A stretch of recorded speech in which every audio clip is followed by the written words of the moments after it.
আসসালামু আলাইকুম। কি অবস্থা, সবাই কেমন আছেন? আশা করি সবাই ভালো আছেন।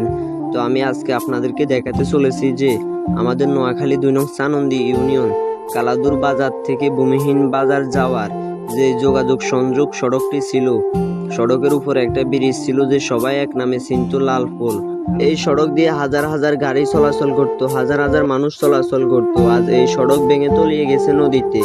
যেই কালাদুর বাজার প্রতিদিন লক্ষ লক্ষ টাকার কাঁচামাল ক্রয় বিক্রয় হইতো, এই কালাদুর বাজার এখন ভেঙে তলিয়ে গেছে নদীতে। কালাদুর বাজারের পাশে ছিল 2টা শিক্ষা প্রতিষ্ঠান, আজ এই প্রতিষ্ঠানগুলো নাই, নদীতে ভেঙে তলিয়ে গেছে।